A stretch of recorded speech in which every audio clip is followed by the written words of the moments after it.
When it comes to setting the tone for the retail environment in North America, we could not think of a better way to start our Congress than hearing from the wisdom of Erin Kerrigan.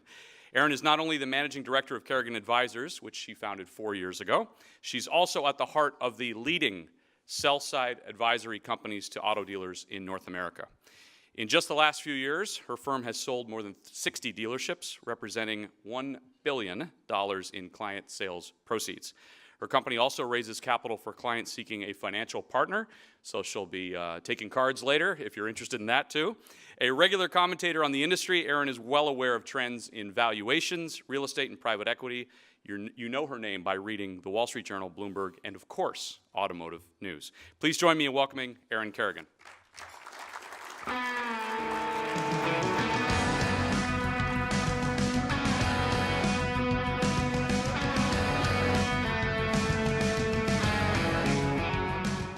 Well, thank you very much, Jason, and thank you, Automotive News, for inviting me to speak today at this amazing conference. As some of you may or may not know, I'm actually half Canadian. My dad was born in Vancouver, and my grandparents are from Vancouver.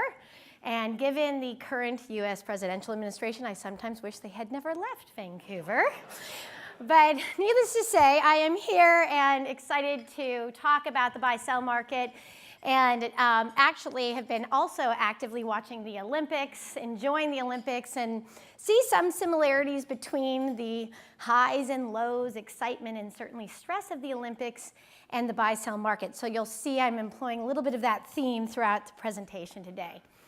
Before I get started, just to give you some context of where this information comes from and what we do at Kerrigan Advisors, as Jason mentioned, we are the leading sell-side advisor to dealers in the United States. And we have done some work in Canada, and we're looking to do more work in Canada. We sold a large Mercedes store out of Edmonton, and we're actually currently working on 2 transactions in the US where the buyers are Canadian. So we do believe there are going to be a lot more cross-border transactions between our countries. And actually, the Blue Sky Report, which some of you may be familiar with, that we produce quarterly, and it is often covered, thank you very much, by Automotive News, actually goes to 7,000 people all over the world. 35 countries now receive the Blue Sky Report. And we think that actually this is very much a theme, that not only will we see more Canadian-US cross-border transactions of Canadian dealers buying dealerships in the US and vice versa, but also beyond North America coming in and buying dealerships in the US. So this is very much a world is flat viewpoint, and we at Kerrigan Advisors believe that's something we're going to continue to see as the industry consolidates further. So with that backdrop, let's talk about this buy-sell market in Canada, and of course I'll talk a little bit about the US as well. It should be of no surprise to anyone that the biggest driver of today's buy-sell market is, of course, valuation. After all, these are car dealers we are dealing with. They love negotiating, and price really matters to them. And prices are very, very high right now. One of the best indications of price, in our view, is to look at our public companies in our space. After all, these companies are marked to market every business day. We know exactly how much they are trading at and how much they are worth. And when you think about it, while they are represent a smaller portion of the dealerships, meaning they don't have a huge percentage of the dealerships in either Canada or the US, they are the largest companies in many cases in our industry. So their valuations are certainly a good barometer to the current and future health and performance of auto retail. Now, in the case of the US, we look at, surprise, surprise, the Kerrigan Index when we are looking at where these companies are tracking. And the Kerrigan Index, as you can see on this slide, is composed of the 7 publicly traded US auto retailers. It's structured like the S&P 500, so it's market cap weighted. And you can see that this index is up an incredible 784% since 2009. And it's outpaced the S&P 500, which is that little gray line on the graph, by over 500%. With this kind of appreciation, it should be of no surprise to anyone that we have a very active M&A market in the US. because frankly, private dealers have also seen their valuations skyrocket during this same period. And in Canada, we see a very similar picture. AutoCanada, your only public retailer, has seen its stock price increase about 700% since 2010. Even with the crazy gyrations of 2014-2015 period, you're still up almost 700%. And in fact, AutoCanada trades at the highest valuation multiple of all of the North American publics. Now, this might be a surprise to some of you, but for us at Kerrigan Advisors, who spend a lot of time on buy-sells both here and in Canada, it does not surprise us, because the fact of the matter is Canadian dealerships today trade at a premium over US dealerships. In many cases, 1 to 2 times higher in terms of a turn on the blue sky multiple. I'm going to talk about why we see this to be the case. But interestingly enough, that's part of the reason that we do see more Canadian dealers coming to us and saying, look, we're interested in investing in the US. Now, for a buy-sell market to be active, as the one we have today, you certainly have to have willing buyers and sellers. And we think it's important to understand the perspectives of each of these parties. So I'm going to start off by talking about the sellers. One thing's for sure is there are fewer sellers in today's market in Canada than there are buyers. What does that mean? Of course, Economics 101 teaches us smaller supply, higher demand. That is very much one of the reasons you see the prices at the level that they are today. But for the sellers that are coming to market, why are they coming to market? In our view, they are looking to capitalize on today's high values.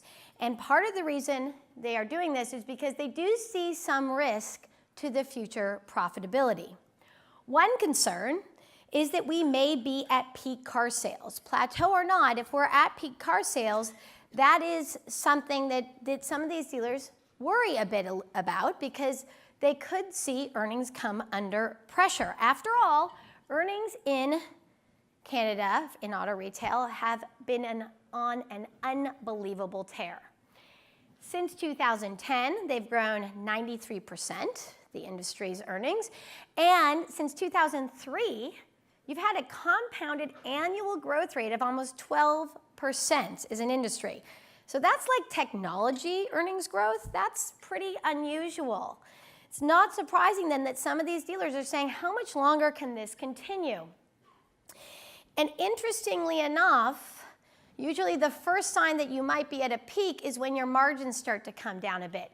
In the US, when we plateaued, our sales plateaued, certainly at a very high level, but of course then competition heats up, and when competition heats up, margins start to come down. And the first leading indicator to us in the US was that our margins came down, and then in 2017, the industry's earnings came down, not a ton, but a little bit. And that is what we're seeing, we think, here in Canada. So for a dealer that doesn't have a viable succession plan, or one that is maybe at, near, or none of the dealers here included, but well beyond retirement age, those dealers are looking at this and saying, you know, if I'm going to exit, I want to exit on top, of course. I want to get my highest value, and I'm not really up for weathering another economic cycle. So I think I'm going to take this money and run. Another factor that we are seeing in the buy-sell market is that we are seeing some sellers, in some regards, thanks to Automotive News' fabulous coverage of all the disruption that could come to our industry, a bit concerned about this disruption. They're worried about the fact that maybe transportation as a service could get down to 16 cents per mile, which in that case, consumers are economically rational people. That will change the dealership business model. And if they look to pass down this business to their next generation, they're a little nervous about passing down something that could be in a real state of flux. And in Canada, that is even more true to some degree, because Canadian consumers are more open to alternative drivetrains than the United States, as you can see on this slide, and also more open to and trusting of startup companies providing that alternative drivetrain. Also, you don't have the protections of the U.S. franchise law that certainly will likely protect the U.S. dealers for a longer period of time. Another trend that we are seeing with sellers is a greater interest in selling their dealership real estate along with their franchises. Now, this is a real break from tradition. Dealers typically love to cash out their business, keep the real estate, and collect rent checks, letting the buyer manage the business and enjoy just getting that monthly income. However, with the number of bricks and mortar retail, the number of those facilities shutting down, many dealers are starting to say, you know, if I'm going to exit, maybe I should also exit my single purpose real estate property, which tends to be the most risky real estate investment. And this isn't just single purpose for auto retail. Our facilities are single purpose for a certain brand in auto retail. And so we're seeing more dealers say, if I'm going to exit everything. The last trend that we are seeing with sellers is also an aberration from the past, and that is a willingness to bring on an equity partner or financial partner in either a minority or a majority position.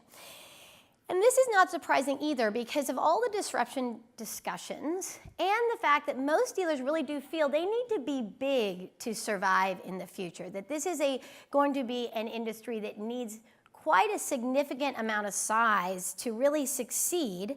These dealers are saying, you know, maybe I will take that call from that private equity firm or from that high net worth individual who wants to invest in auto retail, follow the lead of some of the most famous investors in the world who have decided to do so.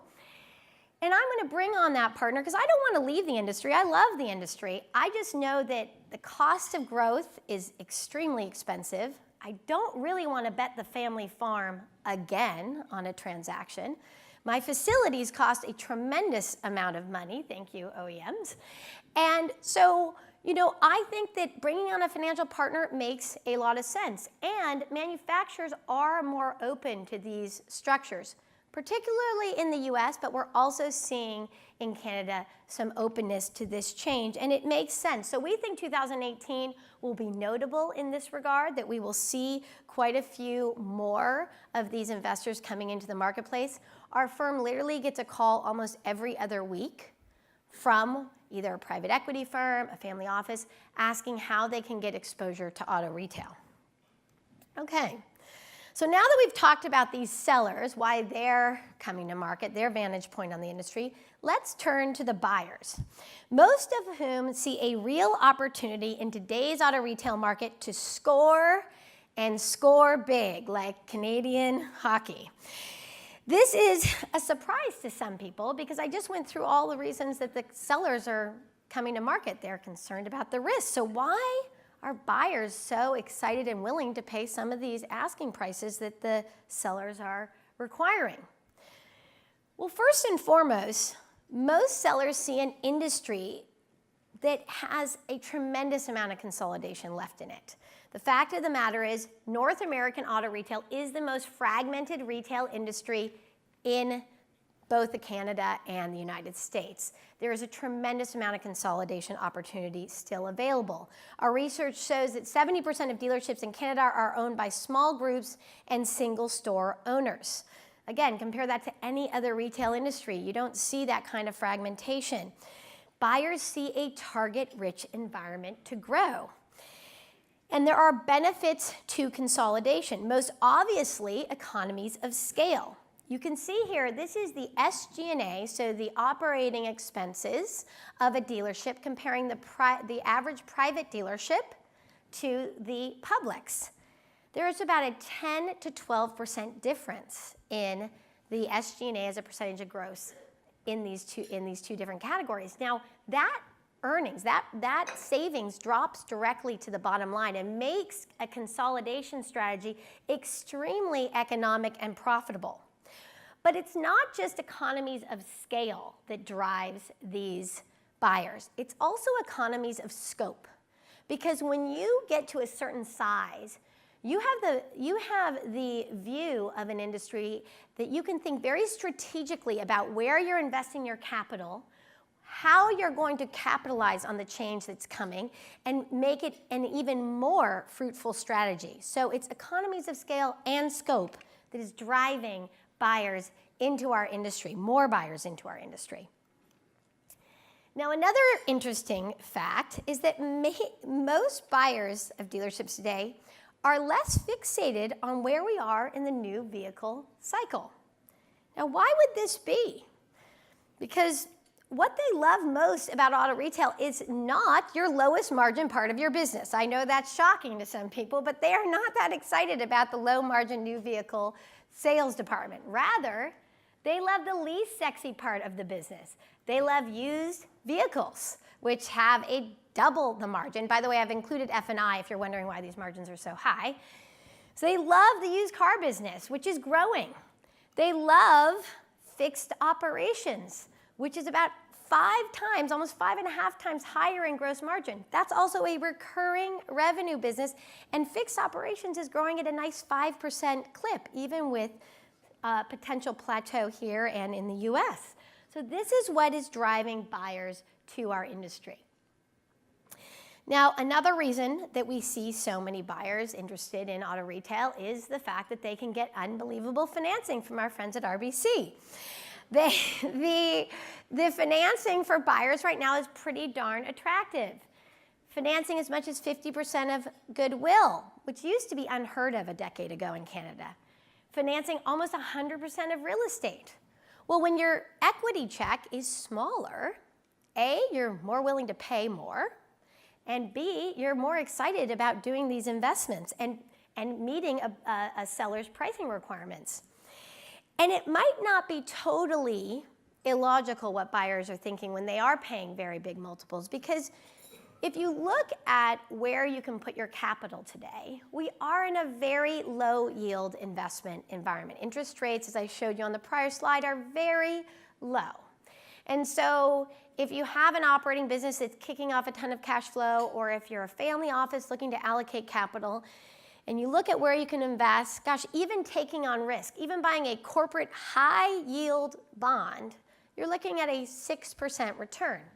Compare that to what you can make by investing in auto dealerships. Our estimate for an average ROI for a top luxury franchise is as high as 13.6%. For a top non-luxury import franchise, you're looking at 19.2%. And for a domestic franchise, 22%. You know, Warren Buffett has a great quote. He says, diversification is for people who don't know what they're doing. And since car dealers usually do know what they're doing, you can see why they're deciding to reinvest their capital into the industry. It makes a lot of sense on an economic basis. Okay, I'm going to wrap up this presentation with a little bit of a review of the blue sky multiples. Now, for those of you who receive our report, or if you'd like to receive our report, you can feel free to go to our website and enter in your information. It comes out quarterly, and we do publish blue sky multiple ranges for each franchise. Now, there is more art than science that goes into valuing a dealership, because at the end of the day, you need a buyer and seller to agree on price. But what we find is the blue sky multiples we publish are generally where we see franchises trading. In Canada, again, I think it's about a 1 or 2 turn times higher than what we publish for the US. And we are often asked, well, why do some franchises trade at higher multiples and some at lower multiples than what you publish? And we see 6 key factors affecting a blue sky multiple, which I should say should be applied to adjusted pre-tax earnings in the most recent performance, not an average of the last 10 years, 5 years, 3 years, but how the business is currently performing. The first is earnings growth expectations. And this is simply to say that if you have a store that is maybe making 1% net to sales and it should be making 3% net to sales, a buyer may be willing to pay a 9 multiple, because on a pro forma basis, they paid a 3 multiple, and that's a pretty darn attractive investment. I should note that as the deals get larger, as some of the top 100 groups that our firm has represented, this turnaround concept becomes less viable. In other words, a buyer is not looking to buy a billion-dollar group and turn it around. So this is very much true with a single point or a few points, less true as the deals get bigger. Customer relations is the next one. Now, this is interesting because we used to go to market with deals and the buyer would literally never ask us what the CSI or SSI of the dealership was. And I always thought it was a little odd that it never even came up. But now, with the consumer now rating the dealer rate or Yelp, there is an increasing impression from buyers that, gosh, that's a hard thing to change. If that rating is low, especially as the e-commerce world that we live in becomes more of our daily reality, that's going to be harder for me to change. So this is a new indicator and something we're seeing more and more of, and we think it'll be a bigger deal in the future. The next is buyer demand. And this is just economics 101. Also, if you're in a high demand market like Toronto, where there are a lot of buyers looking for stores here, that's going to drive up your multiple. If you're in a rural market where there aren't very many buyers, that's going to drive down your multiple. The next is real estate.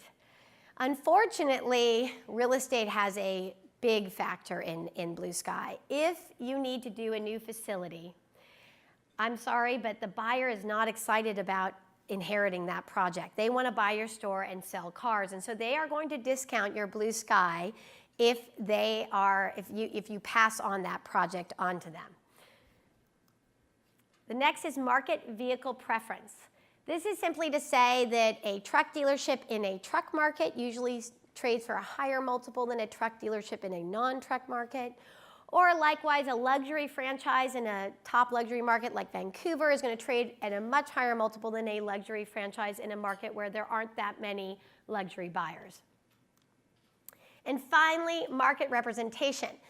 If a market is over-dealered, that is going to have a negative effect on the multiple. If a market is under-dealered, the opposite happens. And in the US, we have more single-point markets than you do, and single-point markets often do have very high multiples because there's no like brand competition, so the margins are much higher for those stores. So taking all of these factors into account, that's how we see the multiples getting adjusted when we are doing transactions.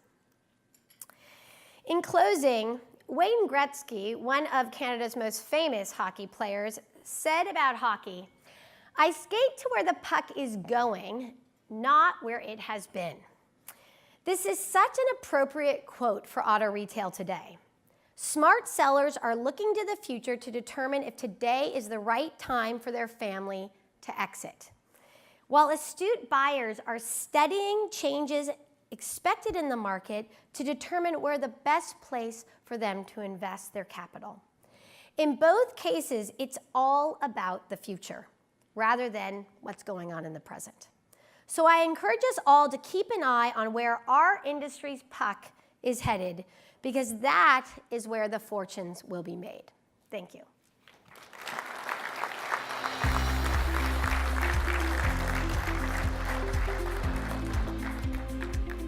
Thank you, Erin. Thank you. Canucks or Kings? Oh, I don't know. I don't know my hockey that well. Well, you came from Vancouver, or at least No, your my family family did. Your came family from came from Vancouver. All right. Lakers? Yeah. Lakers or Raptors? We're using hashtag AN Canada Congress on Twitter. Good news, bad news. The room is tight. That's the good news. The bad news is it's hard to get in and around for Libby to get these. So if you want to ask questions, hashtag AN Canada Congress. She's going to write them out. We'll bring them up the old-fashioned way. But let's get to a first question that I have. You said that there's a tremendous amount of consolidation left in the North American market. Mm-hmm. But in the Canadian market, do you see that accelerating over the next 12 to 18 months? And what will drive a lot of that? I do think you're going to start seeing accelerate. I think that even in that slide that I showed, even the top 80 dealership groups, many of those folks are also considering a sale. So we see that it's not just the ones and twos, but in fact, in some regards, when you have a group of 10 stores, and often these are families that own these very large businesses, and you're looking at your succession plan and you're saying, wow, this business is worth $100 million. Do I just roll the dice and hope the next generation can take it on? Or is that even a viable option? And if it's worth that kind of money today, I should exit. Because the other factor to consider is for a long time in auto retail, there weren't the deep enough pockets or buyers to do those kind of transactions, if you will. It's not always that you can do these, what I like to in some regards call Hail Mary transactions, right? Where you're selling you built your business onesie, twosie, and now, over the years you've accumulated dealerships and then you sell the whole thing in one big deal. It takes a lot, it takes a market that's amenable, a financial market, an auto retail market. You need a lot of stars aligned to get those kind of deals done and done well. So many retailers who I talk to in Canada and in the US, particularly the multi-generational dealers, are really worried about mobility, autonomy, electrification, and their future. What's your advice to them when you consider the impending model, albeit it could be 10 to 20 years out, versus the current model and their current valuations? Well, at the risk of sounding like a broker, I really do think that we are at a very high level of value, and we just don't know if it'll sustain in the next economic cycle. In other words, valuations today are at incredible levels, and we are in for an economic cycle at some point, and so valuations will decline during that cycle. And the question is, on our next wave up, whenever that may be, will we surpass today's values, or will there be enough clarity about potential changes to the model that the values are then affected and we don't come back to these level of multiples? I mean, of course, no one knows the answer to that. So I think if a family is considering the future strategically and they think they're going to, we often get calls and, we'll have guys tell us, or gals, I'm going to sell in the next 5 years.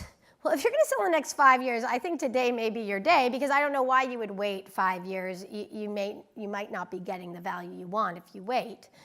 On the flip side, these businesses do, as demonstrated by that return on investment slide, make a tremendous amount of money. So you could just say, that's okay, I'm going to make a lot of money, and maybe my terminal value, maybe my exit number is lower, but in the meantime, I've made a ton of money over the next 10, 15, 20 years, and that's good. So it's a hard decision. I think you very much have to look at your succession plan to decide if that's viable to make the right decision. And particularly in light of the fact that the industry could completely transform, I guess is. Yeah, and I think that some dealers are saying, I don't feel right passing this. I inherited my business from my father or mother, and it wasn't that different, and I got to have fun and grow it and go to NADA and do all these fun things. And I'm not sure I'm passing down the same kind of business, and I don't know if that's the right thing for my family to do, because it takes a special person to manage through the kind of change that at some point will be coming to our industry. Question from the audience was, why has the Canadian market been slow to move to a public ownership model as opposed to the U.S.? I think the primary reason is that you don't have the franchise